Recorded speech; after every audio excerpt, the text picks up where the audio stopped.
रूस बखमुत पर कब्जा करने पर अपना ध्यान केंद्रित रखता है। मॉस्को लगातार बखमुत में बलों की भरपाई कर रहा है। यूक्रेन अपने संसाधनों को रक्षा बखमुत में डाल रहा है। क्या कीव को अपनी बखमुत रणनीति पर पुनर्विचार करना चाहिए? रूस ने बखमुत क्षेत्र में अपने हमलों को बढ़ा दिया है, वहशी लड़ाई शुरू कर दी है, जिसने युद्ध की उच्च लागत को रेखांकित किया है। रूस के वैगनर समूह ने सोल्डर के पड़ोसी नमक खनन शहर में धकेल दिया है और बखमुत के करीब पहुंच गया है। यूक्रेन ने कहा है कि रूस ने हाल के महीनों में कीव के ठिकानों के खिलाफ अपने जमीनी बलों द्वारा बड़े पैमाने पर हमले किए हैं। यूक्रेन ने इन हमलों को निरंतर मानव तरंगों के रूप में वर्णित किया है। छोटी उप इकाइयों में यूक्रेनी पदों पर हमला किया। शहर के लिए लड़ाई में दोनों पक्षों को भारी नुकसान हुआ है। मॉस्को बार बार असफलताओं के बाद किसी भी जीत को घर वापस बेचने के लिए बेताब है।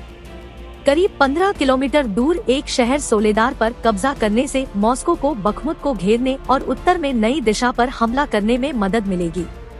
वैगन समूह का दावा है कि उसने सोल्डर को पूरी तरह से कब्जा कर लिया है, जबकि यूक्रेन का दावा है कि शहर के लिए भयंकर लड़ाई अभी भी जारी है।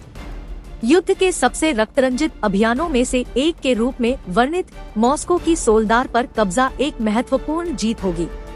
विश्लेषकों ने कहा है कि भले ही रूसी सेना सोल्डार को जब्त कर ले, इसका मतलब यह नहीं होगा कि बखमुत तुरंत गिर जाएगा। हालांकि सोल्डार और बखमुत पर रूस के लगातार हमलों ने यूक्रेन के नेतृत्व पर क्षेत्र पर ध्यान केंद्रित करने का दबाव डाला है। यूक्रेन क्षेत्र की रक्षा के लिए अधिक हथियार और गोला बारूद भी भेज रहा है। क्या यूक्रेन बखमुत के लिए लड़ाई जारी रखेगा?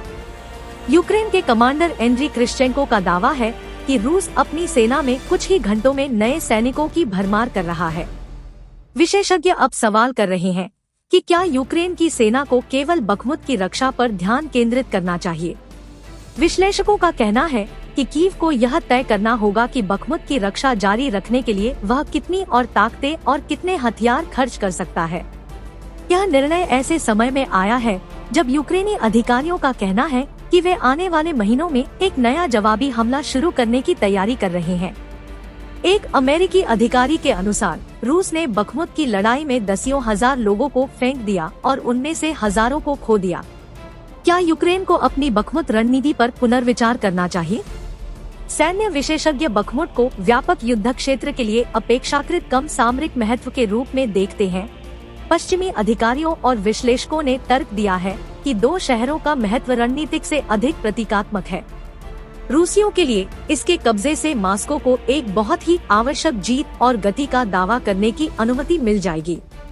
यूक्रेनी लोगों के लिए बखमुत को अधिकारियों द्वारा किले और अलौकिक प्रतिरोध के प्रतीक के रूप में ढिंढोरा पीटा गया है। ज़ेलेंस्की ने पिछले साल के अंत में शहर का दौरा किया और कांग्रेस के बाद के भाषण में इसकी तुलना साराटोगा की लड़ाई से की। विशेषज्ञ का कहना है कि यूक्रेन युद्ध के मैदान पर निरंतर गति प्रदर्शित करने और समर्थन बनाए रखने के अभियान में सफलता दिखाना चाहता है। महीनों तक यूक्रेनियन एक संदिग्ध लक्ष्य पर रूसी संघर्ष को पैदा करने में सफल रहे।